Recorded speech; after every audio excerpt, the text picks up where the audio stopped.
तेरा आईना आलो में रंग बू है तेरा आईना आलो में रंग बू है जिधर दिखता हो उधर तू ही तू है जिधर दिखता हो उधर तू ही तू है। আল্লাহর মাখলুকের দিয়ে তাকাও, আসমানের দিয়ে তাকাও, আমার মাওলা পাকের কুদরতের ঘেরান তোমার নাকে আসবে।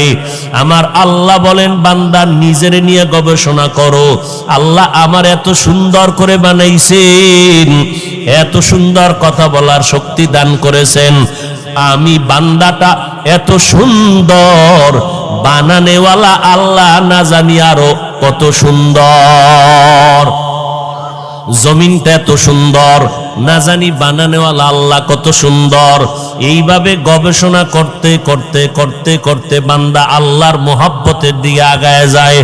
মোহাব্বতের দিকে যখন আগাইতে আগাইতে মোহাব্বতের পার্সেন্ট অনেক উঁচু হয়ে যায়।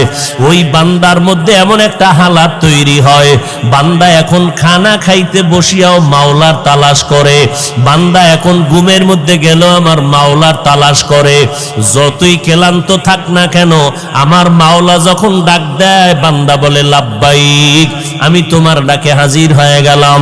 গভীর রাতে সবাই ঘুমায়, আল্লাহর আশিকেরা ঘুমায় না। অতি গভীর হয় রজনী যখন নীরবে প্রভুর নাম জপিও তখন, প্রভুর করুণা যদি পাইবারে চাও গভীর রাতে উঠে প্রভুর গুণগান গাও। মালিকের চাকরি করে 8 ঘন্টা ডিউটি, বেতন কত বলে 20,000 টাকা, এটা মূল ডিউটি। কিন্তু একটা গরিব সন্তান 20,000 টাকায় ওর সংসার চলে না। চট্টগ্রামের শহরে ভাড়া দিয়া থাকে, ঘর ভাড়াও হয় না, 3-4টা বাচ্চা, চলে না তার পেট 20,000 টাকায়। 20,000 টাকার 8 ঘন্টা ডিউটি করতে গিয়াও ওই গরিব সন্তানটা আরো আলাদা ওভার ডিউটি করে। ওভার ডিউটি করার পর হঠাৎ করে মালিকের নজর পড়ে গেল, সবাই চলে গেছে, তুই কেন যাও না? কয় আমার টাকা লাগে আরো। কেন 20,000 টাকা তোরে দেয় কিনা? কয় দেয়, এরপর আমার হয় না, আমার ঘুম নষ্ট করি আমি ওভার ডিউটি করি। মালিকের মনটা খুশি না বেজার? খুশি হইয়া কয় আরে তুই এত কষ্ট করো, একটু জায়গা কিনার ব্যবস্থা কর। বলে টাকা পাবো কই? ম্যানেজারের বলে 2 কাঠা জায়গার টাকা এর দিয়া দাও। এই লোকটা আমার মোহাব্বতের গোলাম হয়ে গেছে, ওভার ডিউটি করার কারণে মোহাব্বত বেড়ে গেল। আর মোহাব্বতের হাদিয়ার কোনো সীমানা থাকে না। মোহাব্বতটা বাড়লো মূল ডিউটির কারণে না ওভার ডিউটির কারণে? ওভার ডিউটির কারণে। আল্লাহ ডাক দিয়া কয়, ও মুমিন তুমি 5 বেলার নামাজ পড়ো, মূল ডিউটি, এটা বাহাদুরি না। বান্দা রমাজানে আসলে রোজা রাখে, এটা তোমার মূল ডিউটি, এটা তোমার কোনো বাহাদুরি না। তোমার ডিউটি করলে তোমার জান্নাত, না করলে তোমার জাহান্নাম। কিন্তু আমি মাওলার মোহাব্বত যদি বেশি পেতে চাও তাহলে মূল ডিউটির পরে ওভার ডিউটি করবা। আল্লাহর খাস ওলি যারা তারা ওভার ডিউটি করে করে জীবন কাটাইলেন। জান্নাতের টিকিট হাতে পাওয়ার পরে 10 জন সাহাবা, এত ইলমওয়ালা তাকওয়াওয়ালা আমলওয়ালা আবু বকর, আল্লাহ আবু বকরের এত ইলম এত তাকওয়া দান করেছেন। জান্নাতের টিকিট পাওয়ার পর রাতের বেলা আবু বকরের ঘুম নাই, কান্নার আওয়াজ।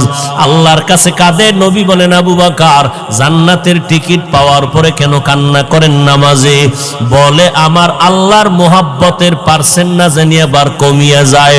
যেই আল্লাহ আমার ওভার ডিউটির কারণে খুশি হইয়া জান্নাতের টিকিট দিয়েছেন, ওই আল্লাহরে কেন ভালোবাসবো না? তিনি তো আমার আপন মালিক, এজন্য ইবাদত বাড়ায় দিলাম। আর ভয় লাগে না জানি আমার উপর আল্লাহ কখন বেজার হয়ে যায়, এই ভয়ে চোখের পানি ছেড়ে আল্লাহর কাছে কান্না করতেছি। কারণ দুনিয়ার ভয়ের তুলনায় হাসরের ময়দানের ভয় আরো কঠিন হয়ে যাবে। এত ভয় হাসরের ময়দানে হবে যেদিন সব নারী পুরুষ দাঁড়াবে উলঙ্গ। সূর্য মাথার উপরে চলে আসবে রে নবী। এই ভয়ে চোখের পানি ছেড়ে জান্নাতের সুসংবাদ দিয়েছেন। আল্লাহ যদি আমার কোনো আমলে বেজার হয়, টিকিটটা যদি ক্যান্সেল হয়ে যায়, আমি আল্লাহর জাহান্নামের আযাবে জ্বলতে হবে।